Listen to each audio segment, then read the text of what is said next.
Let's think about vibration. When I do energy healings or when we're doing meditation, whatever we're teaching, we're looking at people's vibration. We're trying to attract a higher frequency into our system. And what does that really mean? Well, one of the things that I know is that when we're born with a specific energy field. Every single person has a separate and different energy field. It's like a fingerprint. So your energy field is not like anyone else's. So therefore, the way you see the world is not how the same as everyone else sees the world. So you see a group of people standing over there and you feel a little bit separate and you think they're all coherent, they're all together because they're laughing and having a good time. But in fact, they're all having individual and separate experiences of the same kind of thing. So some people have a very determined energy field, some are very sensitive, some are very intellectual, some are very grounded, some are focused on working, some are focused on feelings and intuition.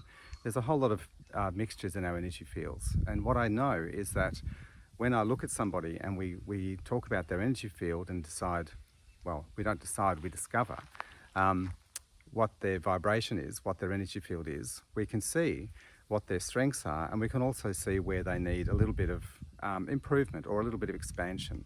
And sometimes we're shown in someone's energy field that there's a little bit of not so much a weakness, but a less energy in that part of their energy field.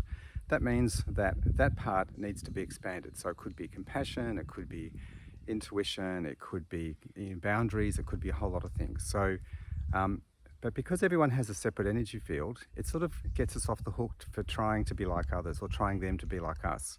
So we don't really want people to think the same way we do, and we don't really want to think the same way they do, because we're all different. We're all going to come to different conclusions because we all have a separate energy field. And on top of that, we also have a different level of consciousness. So our level of consciousness is something that we, throughout our lifetime, work on. And we work on with that. We're guided by our spirit guides, we're guided by our parents, we're guided by our teachers, we're guided by our peers.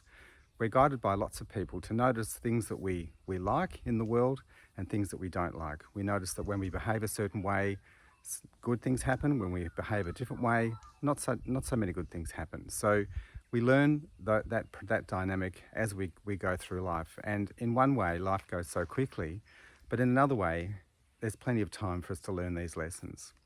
And as we improve our choices, we guide ourselves to better feeling thoughts and better feeling actions, and we take consideration of other people's feelings around us and how our actions and our thoughts impact ourselves and other people, then that develops our compassion, and in that way we improve our level of consciousness.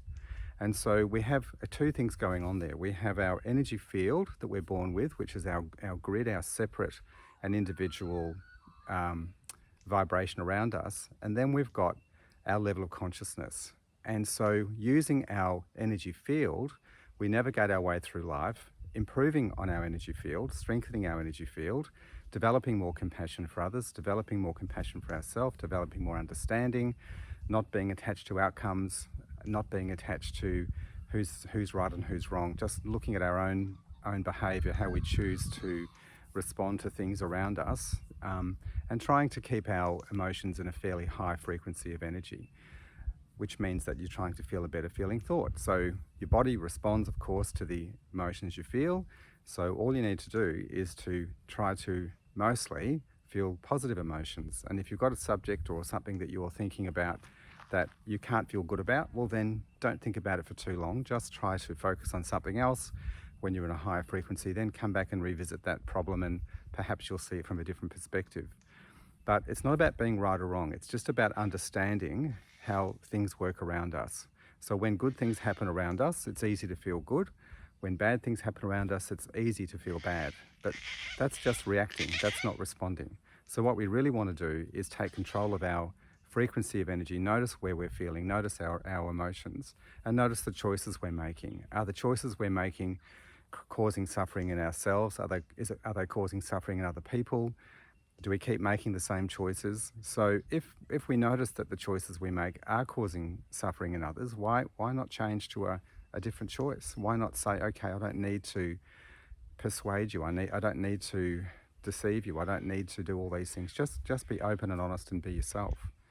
So our conscious mind comes up with ideas, but it's actually informed by the emotions we feel. So if we're feeling a base emotion, say of frustration or anger, then our conscious thoughts will come from that energy field. So it's most important that we consciously try to think in a more enlightened way, a more positive way. And so then when we attract thoughts into our mind, we'll think more accepting thoughts, more courageous thoughts, more forgiving and loving thoughts. And from there, we'll be using up the or dwelling in the energy field of those higher frequencies, and the vibration that we have will rise. And over time, with practice and repetition and understanding, then what will happen is that our level of consciousness will increase, and our energy field will be strengthened. So that's just all I wanted to say about vibration this time. So I wanted to talk about emotional blocks and things that happen to us that affect our energy field. I'll do that in the next video, but I think this time that's given you a little bit to think about anyway. So try to just sit quietly and see how you feel. Try and look out the window or look into the room and see what is it that you really love. Why do you love that thing? What is it, the color, the shape? Did somebody give you something that was really beautiful and that person's really close to your heart? And just try to imagine a higher frequency energy.